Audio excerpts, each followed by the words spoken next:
Hey everybody, welcome back to GWN. I'm Knock, your host.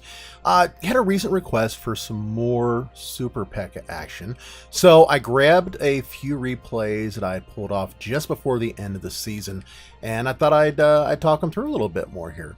As you guys know, the Super PEKKA is one of my all-time favorite troops, and today I've got 4 replays, 2 of them with diamond bases, 1 of them with a popular brackets base, and then one other one with a pretty standard box base. So we'll start off with this one. This is a diamond base, and it's kind of boxy, which is one of the reasons I like it.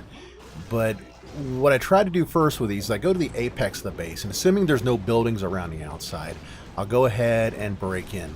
Generally speaking, you want 2 or 3 points of ingress when you're running a cannon cart attack, and this is no exception.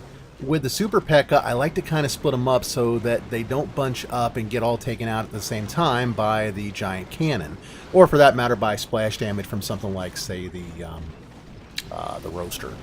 But they work their way in, and coming in behind them, of course, is going to be the cannon carts. And if I do it right, which I did in this particular one, you'll have 3 different routes that they're coming in, and 3 different routes that the cannon carts are coming in, until finally they get around to the very middle in the end and just, kind of wipe out the rest of the base, giving you the big 3. Sometimes I'll get the 3, sometimes I'll get closer to, say, a 70 or 75%. And every once in a while, I completely screw it up and end up with a really low percentage I don't even want to talk about. Here is a very popular base, a brackets base. And really, I treat this pretty much the same way every time I come across it. Sometimes I go in 3 and 3, other times I go in 4 and 2, but no matter how I go, those Super PEKKAs are lined up across the top, 1 in the middle to ferret out any kind of hidden traps and to take out the junk buildings, and then 1 on either side to do the same. They work their way down and in, break in on either side, and then they're followed by the cannon carts. And of course, the cannon carts work from behind the Super PEKKAs, using their ranged attack capabilities to take out things as the Super PEKKAs weaken them and tank for them. And then finally, on whatever the weak side is, when I send in 3, inevitably 2 go on one side and 1 goes on the other. So I'll usually bring in the battle machine on the one side where there's only 1 of them, or maybe 1 of them took a lot of extra heavy fire and went down sooner. But that's when I end up sending in the battle machine, and where he'll go just to act as a sort of secondary tank and to take down some more buildings. In most of these, I think I've got a level 20 or early 20 battle machine. So I mean, he's up there, but I hadn't yet maxed him like I have over this last week or so now. So he still works pretty well. And I can do the same thing with a level 10 battle machine as well, although it doesn't last quite as long. Here is a nice box base. This one was popular for a while, not as popular anymore. As I've often said, these box bases fall very quickly and very heavily to a cannon cart attack. Build 2 points of ingress at the top of the base, 1 on the left, 1 on the right. And I bring in my cannon carts from behind, bring in the battle machine behind the 1 PEKKA that, of course, goes off on its own compared to the other 2. And at the same time, I want to do a little bit of work on the side, so I'll typically drop 1 or 2 cannon carts along the side to kind of work their way down the base. And you get this sort of sweeping through the base, as you see here, as the big boys tank for the cannon carts, and they just kind of work their way slicing through the base a little bit at a time. Another 3-star in this case, of course. These are the ones I try to show you guys the most, are the 3-stars, successful attacks, so you get an idea for the things that you should do. Had some requests lately for some of the ones that didn't go so well, some failed attacks, so I might be doing a feature on that as well, showing where I completely and totally screwed up on an attack, and I'll do that with a couple of different attack strategies.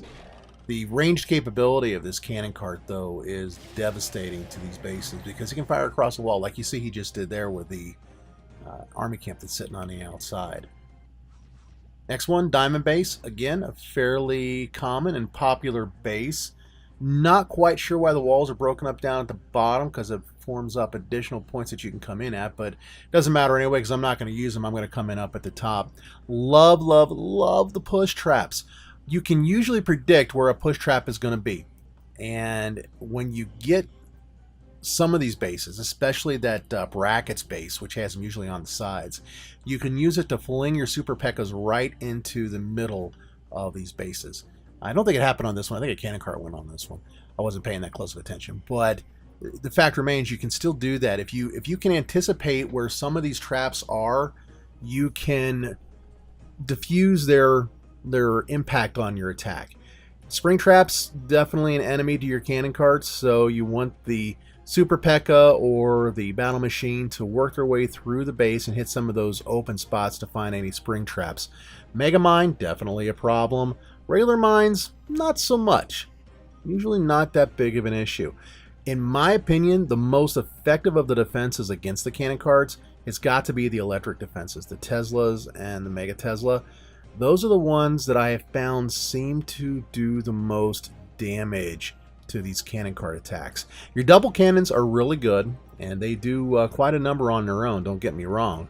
I mean, a single volley of a level 8 cannon, double cannon, can take out a cannon cart right off the bat. But the cannon cart is usually behind things that are approaching the double cannons, which means the double cannons don't get as much of a chance to hit the cannon carts. The Mega Tesla is going to chain its hits, so you're going to probably catch something that's behind whatever your tank is. And a lot of times, if you develop the base right, if you design it the right way, your hidden Teslas are actually more inward in the base after the tanks have either gone down or are weakened, so that they are going to go down fairly quickly. So there you go. There's 4 new replays. Hope you guys enjoyed it. Thanks for sticking around to the end of the video. Hit like down below, subscribe if you're new, and if you got any questions or comments, drop them in the comments section or drop me an email. On that note, I'm out of here. Thanks a lot. Talk at you later. Keep on clashing. Bye-bye.